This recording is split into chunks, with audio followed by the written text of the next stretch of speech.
दोस्तों आपको पता होगा कि मैंने अभी रिसेंटली एक वीडियो बनाई थी जहां पर मैंने आपको बताया था कि जियो ने 249 रुपीज का जो इनका प्लान है, जो कि 1 GB पर दिन के हिसाब से चलता है, वो बंद कर दिया है। मतलब बहुत जगहों पे वो लिस्टेड ही नहीं है, आपको कहीं रिटेलर पर जाके कराना पड़ेगा। बहुत सारे लोग बोल रहे हैं वहां भी अवेलेबल नहीं है।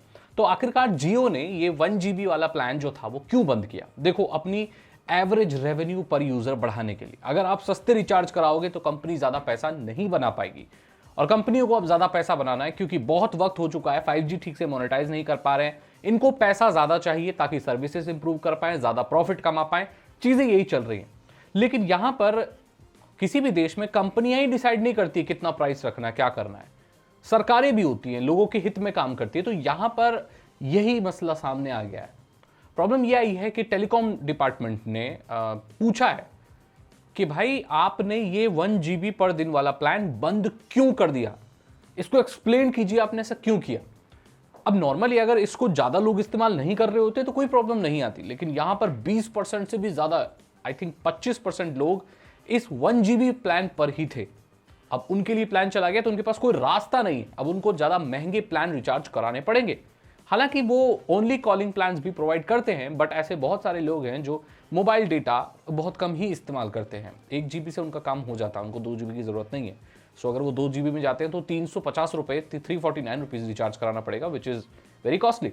सो यहां पर जवाब मांगा है। अब इससे क्या होगा? जियो जवाब देगी भाई टेलीकॉम डिपार्टमेंट को कि ऐसा क्यों किया।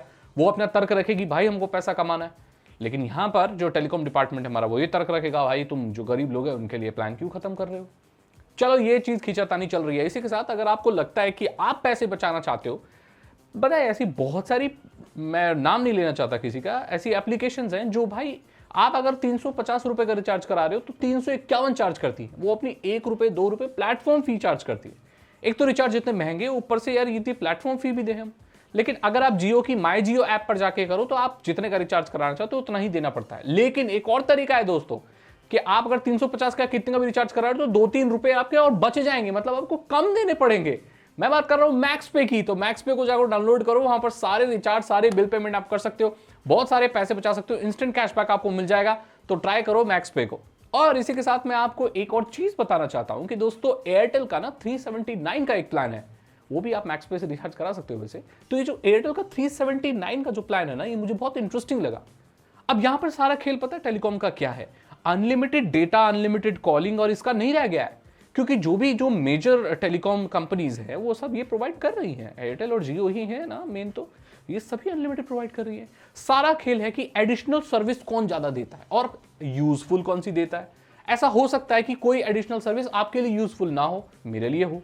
सो इस पर डिपेंड करता है। तो 379 का जो प्लान है मुझे इंटरेस्टिंग लगा। 2 GB पर दिन आपको मिलेगा पूरे 1 महीने के लिए, अनलिमिटेड कॉलिंग, 100 SMS जो भी मिलता है। साथ में आपको एप्पल म्यूजिक का सब्सक्रिप्शन मिलता है। अगर आपको ये अच्छा नहीं लगा, चलो ठीक है, एप्पल म्यूजिक बहुत सारे लोग सुनते हैं जो आईफोन वगैरह इस्तेमाल करते हैं। एंड आपको परप्लेक्सिटी का AI मॉडल जो है प्रो वाला, वो मिलता है, पढ़ाई के लिए बहुत यूजफुल है भाई। और आपको गूगल का स्टोरेज, क्लाउड स्टोरेज 30 GB मिलता है। ये बहुत काम का है भाई। 15 GB आपको ऐसे मिलता है ना ड्राइव में, तो वो डबल मिलेगा आपको, 30 GB मिलेगा। सो ये मेरे हिसाब से, और ये पूरे प्लान की जो वैलिडिटी है वो 1 महीने है। तो आप रिचार्ज कराते जाएंगे एंड आपका जो गूगल का जो क्लाउड स्टोरेज है वो रिन्यू होता जाएगा, और परप्लेक्सिटी का जो AI है प्रो वाला वो भी, और आपका एप्पल म्यूजिक का जो भी सब्सक्रिप्शन है। सो मुझे ये काफी अच्छा लगा। क्लाउड स्टोरेज वगैरह आपको चाहिए, परप्लेक्सिटी चाहिए, एक स्टूडेंट के लिए मेरे हिसाब से ये बेटर प्लान हो सकता है। बाकी मैं तो हमेशा से यही रिकमेंड करूंगा कि आप अगर घर में इंटरनेट इस्तेमाल करते हैं तो ब्रॉडबैंड वाईफाई लगवा लें। अगर ऑन द गो करते हैं तभी मोबाइल डेटा का इस्तेमाल करें। लेकिन दुखद यह है कि भारत में 70% mobile data users indoors use करते हैं। पता नहीं ऐसा क्यों है, नहीं होना चाहिए। इसी के साथ इस टेलीकॉम अपडेट की वीडियो को मैं यहीं खत्म करना चाहता हूं। अगर आपको वीडियो अच्छी लगी तो लाइक करें, दोस्तों के साथ शेयर करें। मैं मिलता हूं आपसे अगली वीडियो में। Thank you so much and good bye.